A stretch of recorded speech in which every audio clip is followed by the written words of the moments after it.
Shalom, shalom, chers frères et sœurs, dans le nom glorieux de notre Roi de gloire, Christ Jésus. Tout dépend à l'heure que vous nous suivez. Nous vous disons bonjour ou bonsoir.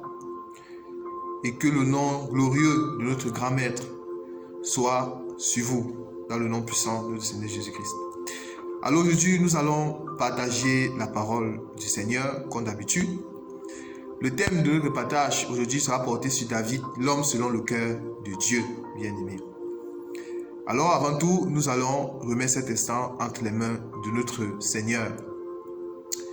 Seigneur Dieu Tout-Puissant, merci pour cet instant, Seigneur. Merci parce que, Seigneur, tu es toujours là pour veiller sur nous, pour veiller sur tes enfants, Seigneur. Tu nous gardes, Papa. Toi, Seigneur, qui es toujours là, tu as toujours ton regard physique sur nous, Seigneur. Toi qui envoies ta pluie, Seigneur, pour nous arroser, Seigneur. Cette pluie qui est ton enseignement, Seigneur. Et sans cet enseignement nous prépare.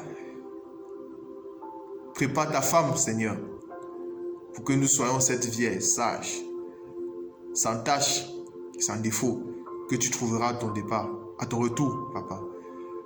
Merci pour merci parce que, Seigneur, tu élimines les yeux de nos cœurs afin que nous puissions te connaître davantage, Seigneur. Nous puissions connaître l'homme véritable que tu es, Seigneur.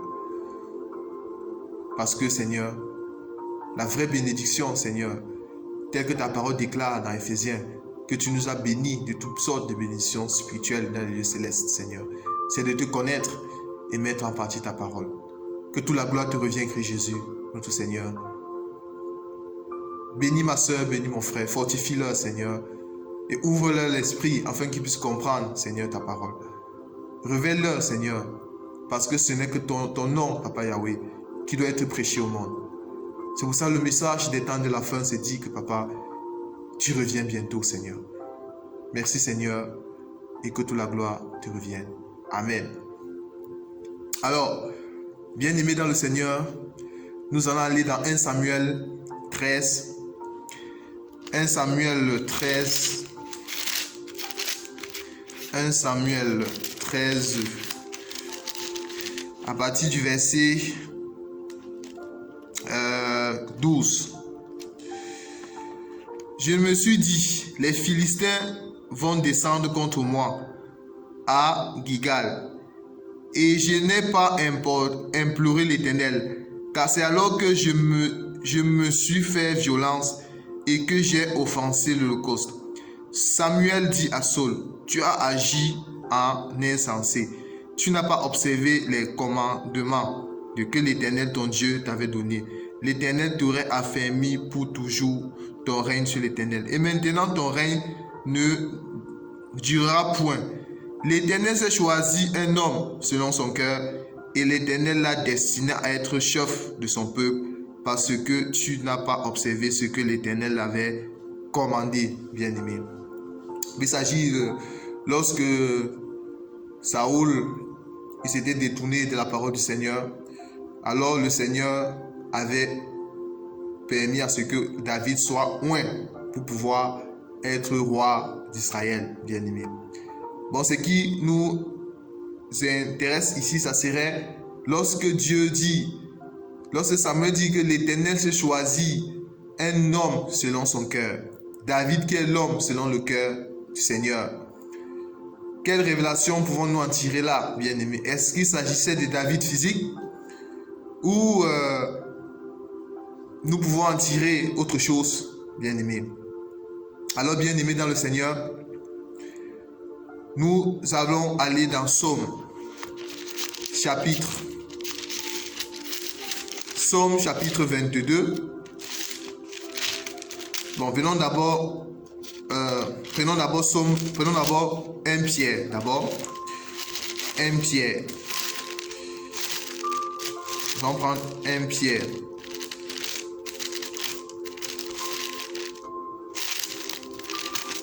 Pierre, chapitre 1er à partir du verset 10. 1 Pierre, chapitre 1er à partir du verset 10.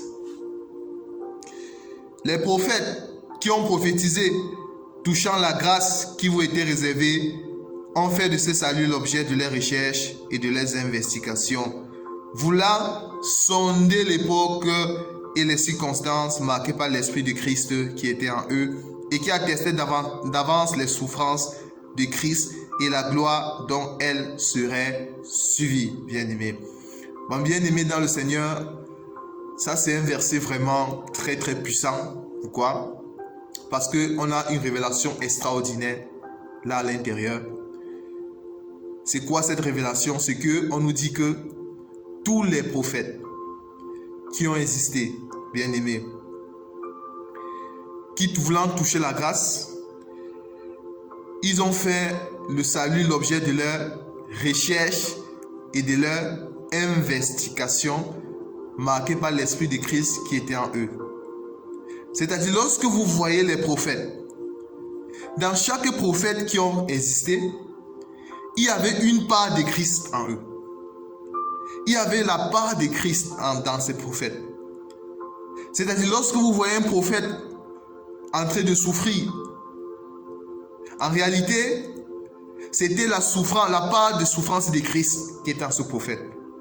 Lorsque vous voyez un prophète dans la gloire, c'était la part de Christ dans la gloire, bien-aimé. C'est ce que ce verset veut dire. C'est-à-dire quittant Adam jusqu'à Jean le Baptiste, ces prophètes avaient l'esprit de Christ. C'est pour ça que la Bible nous dit que nous avons été édifiés sur le fondement des prophètes et des apôtres, dont Jésus-Christ est la pierre angulaire. Ça veut dire que l'esprit, pour ça même, les prophètes, c'est-à-dire ceux qui ont suivi l'enseignement des prophètes, ceux qui ont suivi l'enseignement des apôtres, tout cela nous formons ce qu'on appelle les 24 vieillards. Bon, ça, ce n'est pas notre enseignement. Parce que les 24 vieillards ne sont pas encore au ciel, comme d'autres personnes le pensent. Les 24 vieillards ne sont pas encore au ciel. Regarde, c'est une personne qui chante que les 24 vieillards sont autour du trône de Dieu, ils sont en train d'adorer Dieu. Oui, nous serons, ils seront, nous parlons au futur, ils seront. Parce que moi, je suis un 24 vieillard. Je fais partie, pour être 24 vieillard, c'est-à-dire ceux qui ont suivi l'enseignement de Christ, l'enseignement des apôtres, l'enseignement des prophètes, les 12 patriarches et les 12 apôtres. C'est un signe symbolique, c'est-à-dire tous ceux qui ont suivi cet enseignement des prophètes et ceux qui ont suivi l'enseignement des apôtres, nous formons ce qu'on appelle les 24 vieillards. C'est nous qui allons aller adorer notre grand maître Christ Jésus au ciel. Bien aimé. Bon, là, ce n'est pas notre enseignement. Bon, nous voyons que cet esprit de Christ a toujours été a marché avec les prophètes. Mais lorsque la Bible nous dit David est l'homme selon le cœur de Dieu, qu'est-ce que ça voulait dire, bien aimé? Si nous allons essayer de prendre cet enseignement d'une autre façon. Nous allons prendre Psaume 21. Psaume 21.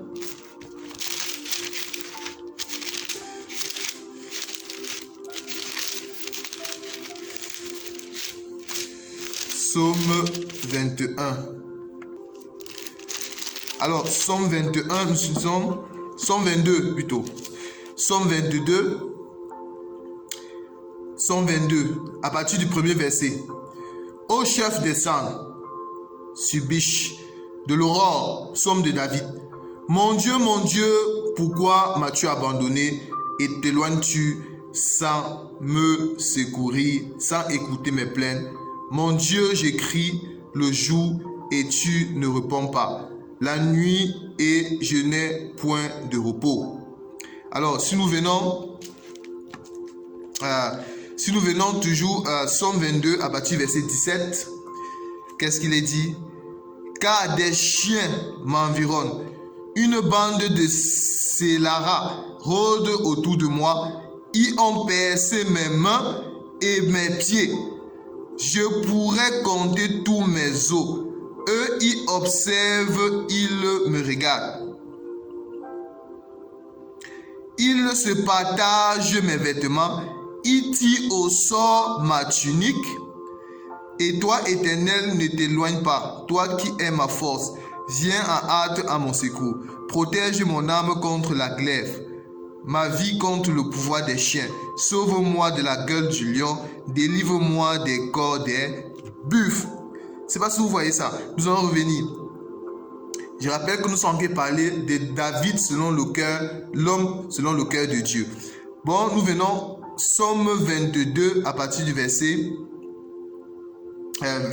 17. Car des chiens m'environnent, une bande de scélérats rôde autour de moi. Ils ont percé mes mains et mes pieds. Je pourrais compter tous mes os. Eux, ils observent, ils me regardent. Ils se partagent mes vêtements. Ils tirent au sort ma tunique, bien-aimé. Qui parlait ici? David.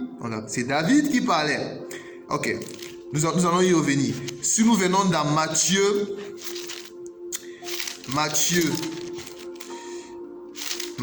chapitre, j'ai cette parole.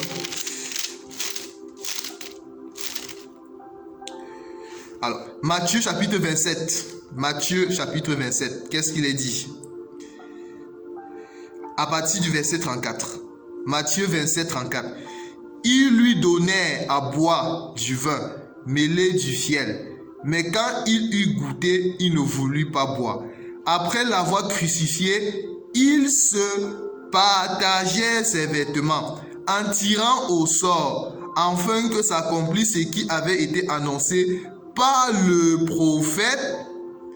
Ils sont partagés mes vêtements, ils ont tiré au sort ma tunique, bien-aimé. Vous voyez? Ce qui avait été annoncé par le prophète. Annoncé où? Psaume 22 que nous avons lu tout à l'heure nous dit. Nous avons lu tout à l'heure. Psaume 22. Vous voyez que annoncé par le prophète. Bon, David ici, lorsque David parlait, David ici nous disait, Psaume 22 verset 17, car les chiens m'environnent, une bande de scélérats rôde autour de moi, ils ont percé mes mains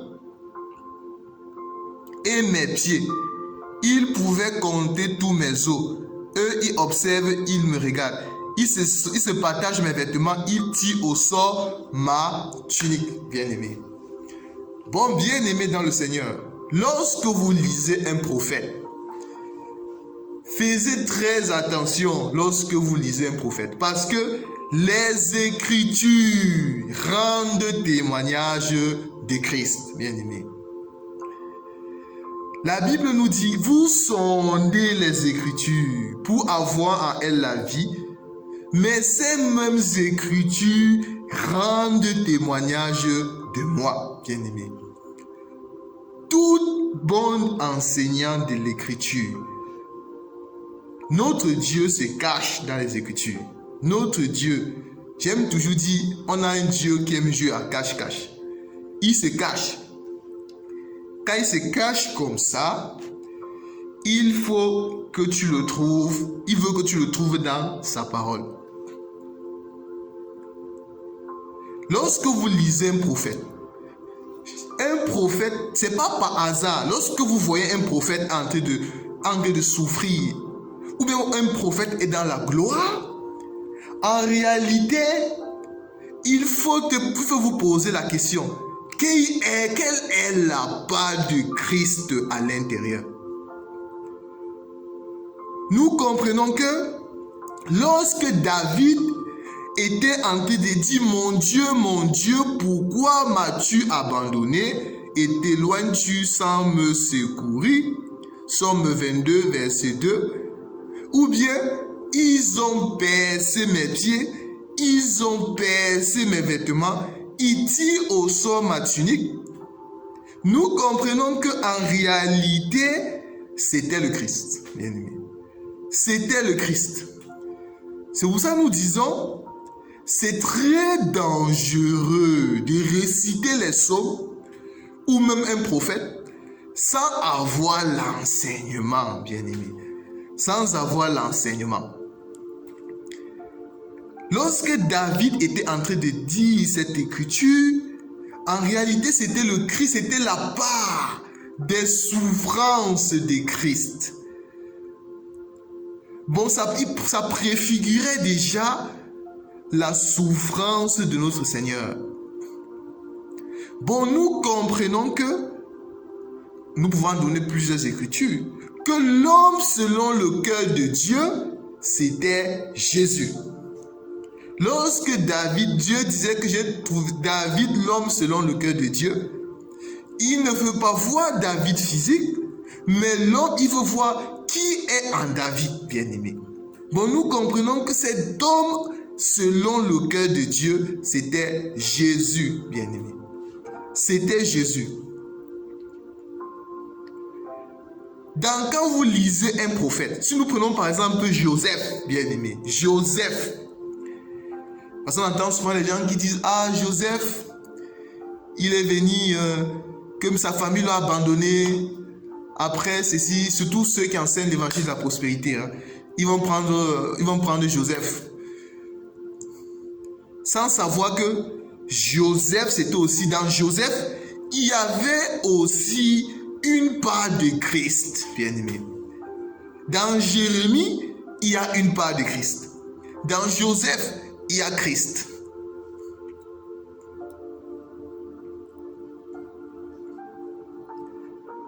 Je ne sais pas si vous voyez ce dilemme. Bon, l'homme selon le cœur de Dieu, ce n'était pas David physique. David, en général, c'était ce vase. Bon, dans la révélation, nous voyons que dans le vase qui est David, il y avait le Christ à l'intérieur. Il y avait le Christ. Bon, l'homme selon le cœur de Dieu, c'était Yehoshua, Mashiach. C'était ça, l'homme selon le cœur de Dieu. Bon, le Christ, celui qui parlait, c'était Christ. Il a juste utilisé ce vase qui est David. Mon Dieu, pourquoi m'as-tu abandonné?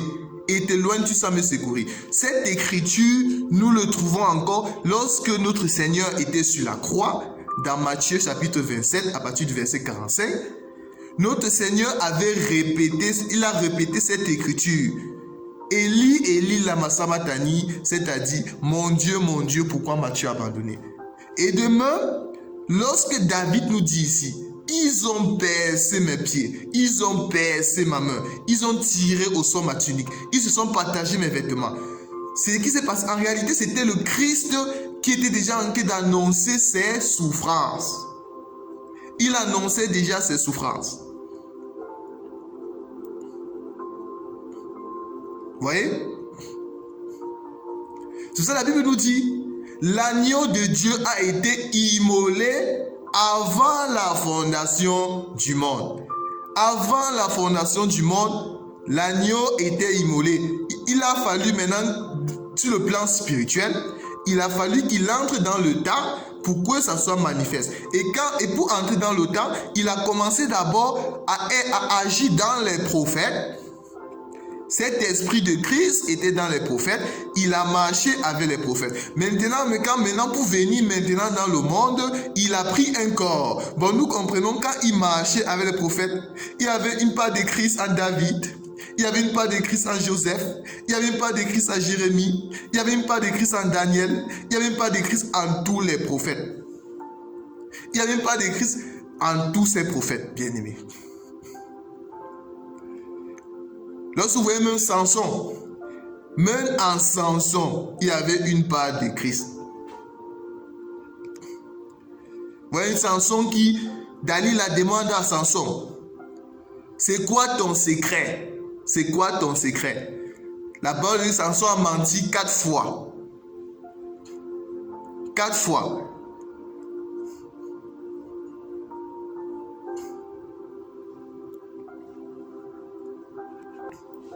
Bien-aimé. Bon, c'est ça qu'il faut comprendre. C'est pour ça que nous avons toujours dit,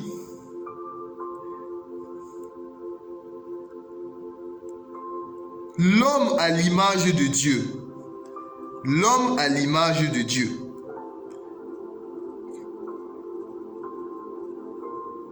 C'est-à-dire Jésus. C'est lui qui a l'image de Dieu.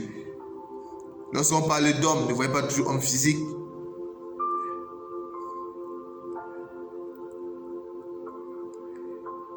La Bible dit qu'il est l'image du Dieu invisible. Il est l'image du Dieu invisible.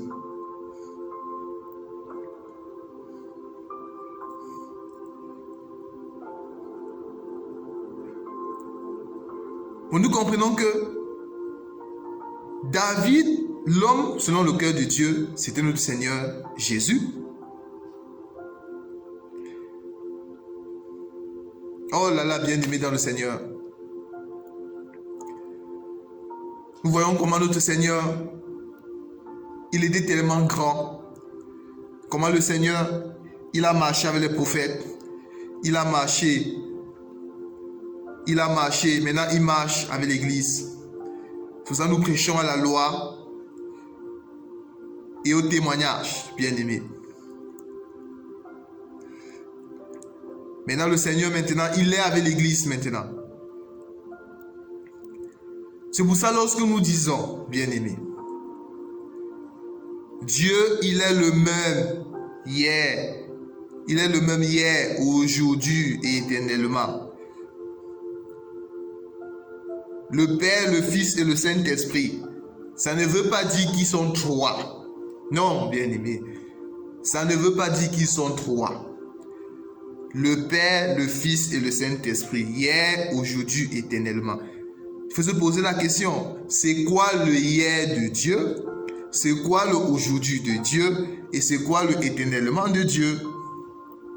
Nous comprenons que le hier de Dieu, c'est quand il marchait avec les prophètes. C'est quand il marchait avec les prophètes.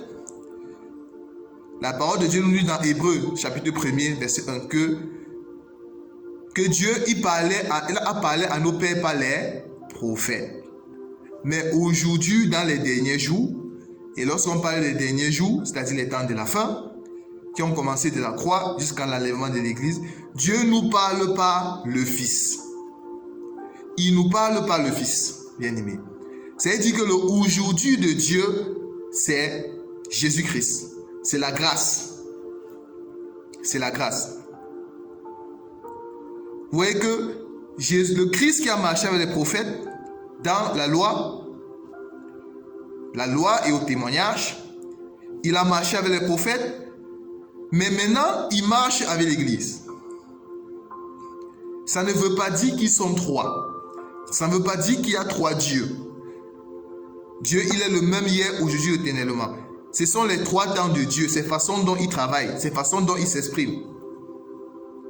Le hier de Dieu, c'était la loi. C'est quand le Père était dans la férocité, la loi du talion, œil pour œil, dent pour dent. C'était le temps du lion qui dévore. Maintenant, le aujourd'hui de Dieu, c'est le moment où le Seigneur, il a pris la faiblesse. Dieu, il a pris la faiblesse pour entrer dans le monde, pour venir nous donner la grâce. C'est ça le aujourd'hui de Dieu.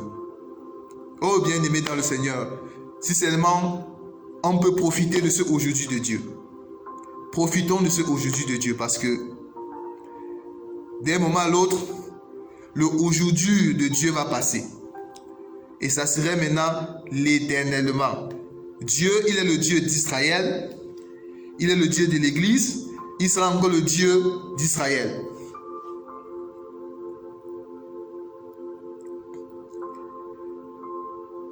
Parce que Dieu était venu pour les brebis perdues d'Israël. Il n'était pas venu pour l'Église, bien-aimé. Il n'était pas pour nous. Nous, on a profité. Le pain n'était pas pour nous. Le pain. Vous savez que le pain, c'est Yoshua, le Seigneur Jésus. Le pain, c'était notre Seigneur Jésus. Quand ce pain est venu chez les siens ne l'ont pas reçu. Ils ont foulé aux pieds le pain parce qu'ils étaient rassasiés. Ils avaient tellement mangé la manne dans le désert. Ils avaient tellement au point que ils étaient tellement gourmands. Israël Ils ont mangé la manne dans le désert. Ils étaient rassasiés. C'est-à-dire, ils avaient mangé notre pain, qui était la loi, Moïse. Ils étaient rassasiés de la loi de Moïse. Et maintenant, quand le pain est venu, le véritable pain qui est descendu du ciel est venu, ils n'avaient plus l'espace pour manger. Ils n'avaient plus l'espace pour manger, mes frères. Mais il a fallu que ce pain, on ne pouvait pas manger ce pain, on ne pouvait pas manger le pain entier. Mais ce pain, pour qu'on puisse manger, il fallait que ce pain soit broyé, bien aimé. Sauf les petits chiens, comme la femme samaritaine. Parce que le pain, c'était pour les enfants. Nous, on n'était pas les enfants, nous, on était étrangers. Nous, on était les petits chiens. Lorsque la femme samaritaine, le Seigneur dit à la femme samaritaine que non, le pain, dans Matthieu chapitre 15, que j'ai été envoyé aux brebis perdues de la maison d'Israël. Qu'il n'est pas bon de prendre le pain des enfants et de le donner aux petits chiens, bien-aimés. Nous, on était les petits chiens pour Israël. Pourquoi? Le chien dans la Bible, c'est un aliment impur. C'est-à-dire, nous, quand Israël nous voyait, on était impurs. On était les étrangers. On était privés des droits de cité. On était sans Dieu. On était sans Christ. On n'avait pas le droit. On n'avait rien. On était les lépreux pour Israël. Mais la femme samaritaine, elle a eu la révélation, bien-aimée. Quelle grâce. Elle a eu la révélation. Oui, Seigneur Jésus. Oui, Seigneur grand-maître, Seigneur Jésus. Il est vrai, nous ne pouvons pas manger le pain. Nous ne pouvons pas manger ce pain entier. Mais les petits chiens mangent la nourriture. Les miettes, les petits chiens mangent les miettes qui tombent de la table des enfants bien-aimés. Nous mangeons les miettes. Nous avons mangé les miettes. Et ce sont ces miettes-là qui nous a donné la vie jusqu'aujourd'hui. Bon, les petits chiens ne peuvent pas manger les miettes, ne peuvent pas manger le pain, autant pour moi, s'il n'y a pas les miettes. Bon, nous comprenons que les miettes, pour que le pain produise les miettes, il faut que le pain soit broyé, bien aimé. Il faut que le pain soit broyé. Mais posons-nous la question, quand est-ce que le pain a été broyé? Nous comprenons que le Père, c'est toujours le Père, il était là. Il a pris le pain. Il a pris le pain. Quand Israël a refusé ce pain, il a pris ce pain, il l'a broyé, bien-aimé.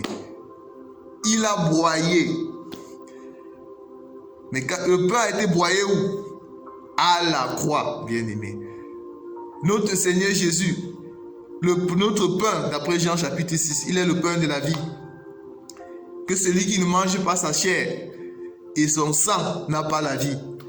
Israël n'ont pas compris la révélation. Ils n'ont pas compris que le pain, c'était la parole, bien-aimé. Le pain, c'était la parole du Seigneur Yoshua. Ils n'avaient pas compris ça. Lorsqu'on a broyé notre pain à la croix, c'est là où nous sommes allés, nous avons mangé, bien-aimé. Nous avons mangé. Nous avons mangé ce pain.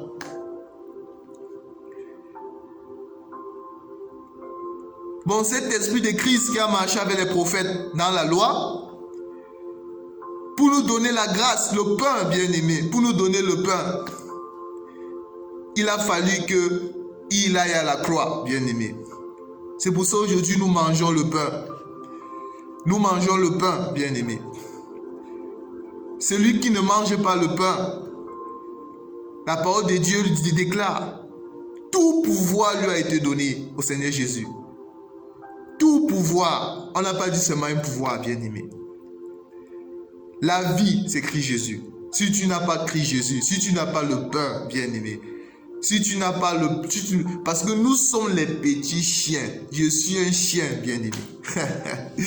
Bien-aimé, lorsqu'on parle de chien, ne vois pas chien physique, ne vois pas chien animal. Le chien, c'est tout un peuple. Ceux-là qui étaient sans Christ. Ceux-là qui étaient rejetés, ceux-là qui étaient privés des droits de cité. Dans la loi, bien-aimé, le temple Les étrangers, n'étaient pas, le temple était divisé aussi en trois. Il y avait le lieu saint, le lieu très saint, le lieu saint et le parvis, voire même le tabernacle. Les étrangers n'avaient pas droit, ne pouvaient pas entrer dans le lieu saint ou le lieu très saint. C'était quand les étrangers venaient, ils restaient dans le parvis. Nous pouvons voir l'eunuque éthiopien, ministre de la reine Candace. Il était venu adorer Yahweh. Il s'arrêtait dans le parvis. Bon, on était étranger aux choses de Dieu, bien-aimés. Mais ce n'était pas la volonté parfaite de notre Seigneur. Ce n'était pas sa volonté parfaite. Ça, le Seigneur est venu, il a dit non, ce n'est pas ce que je veux pour mes enfants. Il est venu comme ça, le rideau du temple.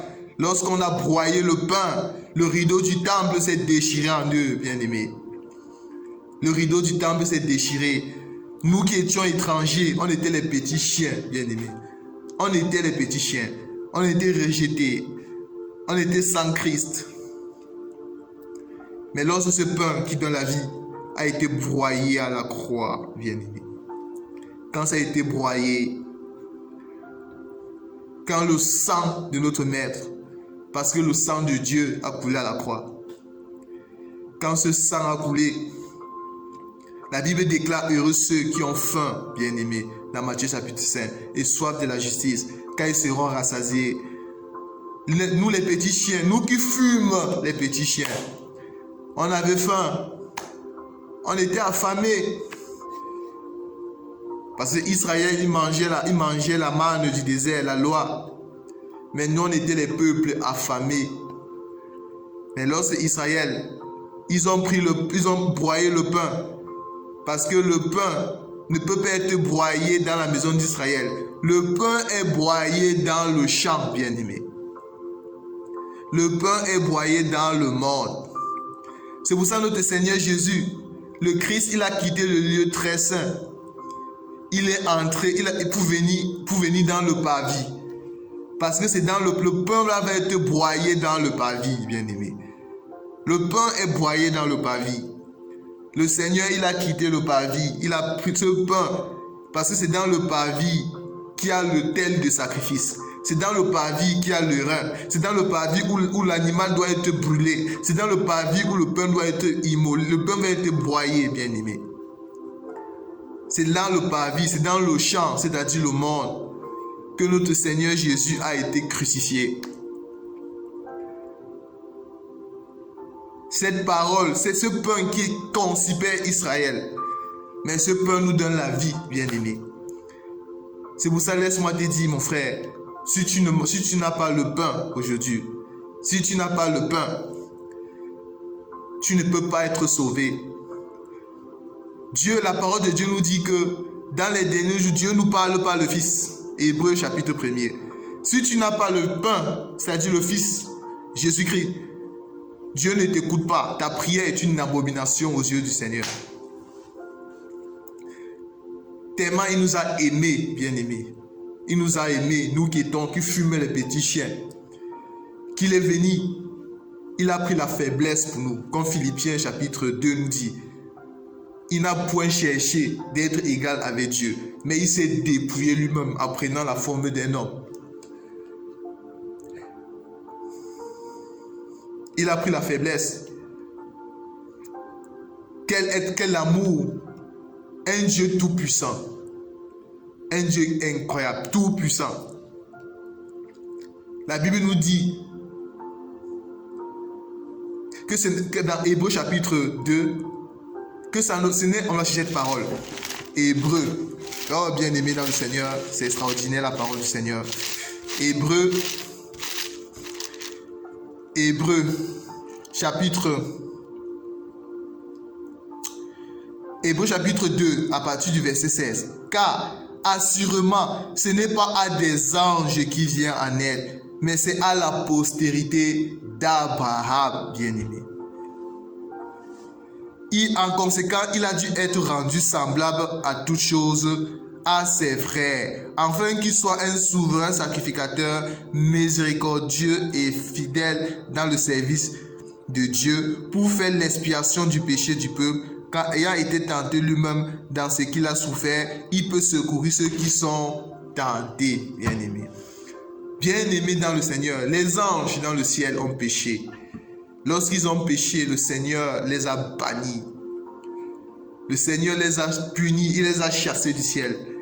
Mais quand l'homme Adam a chuté, quand l'homme Adam a péché contre le Seigneur, vous savez déjà, pour former l'homme, pour créer les anges, Dieu s'est été son trône, il les a créés.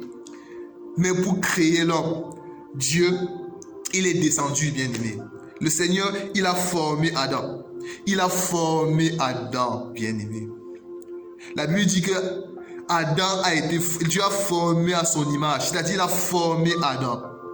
Et quand il a formé Adam comme ça, le Seigneur, il s'est trouvé en Adam, bien-aimé. La Bible dit qu'il souffla dans les narines d'Adam. Là, nous comprenons aussi que en réalité, c'est Dieu qui prenait dans la révélation, c'est Dieu qui prenait un corps, bien-aimé. Quand Dieu souffla dans Adam, nous comprenons que c'était l'esprit de Christ. C'était Christ qui prenait un corps. Ça préfigurait déjà que Christ devait prendre un corps pour venir dans le monde, bien-aimé.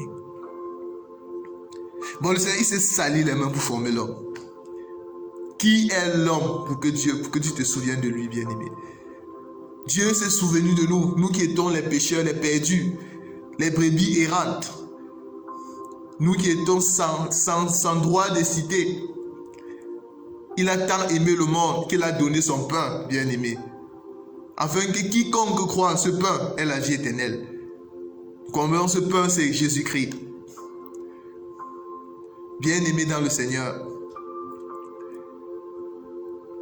Sauf le Seigneur Yeshua nous sauve. Sauf le Seigneur Jésus-Christ. L'assurance de l'éternité. L'assurance de l'éternité, c'est Jésus-Christ, bien-aimé. Un enfant de Dieu, son assurance, c'est l'éternité. C'est pour ça que l'apôtre Paul pouvait dire, j'ai l'assurance. La mort m'est un gain, bien-aimé. Lorsque les gens comprennent ça, ils vont dire c'est l'orgueil. Mais ce n'est pas de l'orgueil, bien-aimé. Ce n'est pas de l'orgueil. Lorsque tu crains le Seigneur, lorsque Yahushua Mashiach est ton Dieu, est ton Seigneur, même la mort, tu n'as plus peur de la mort, bien-aimé. L'apôtre Paul pouvait dire la mort m'est un gain. Qui nous séparera de l'amour du Seigneur? Serait-ce les tribulations? Seraient les calamités? Seraient les plaisirs de ce monde? Bien-aimé. Ça, c'est l'amour de notre papa. Quel que soit notre papa, la parole de Dieu déclare que notre Seigneur, il est venu pour les brebis perdues, bien-aimé. Il est venu, le Seigneur Jésus dit, j'ai encore d'autres brebis qui ne sont pas encore dans la bergerie, bien-aimé.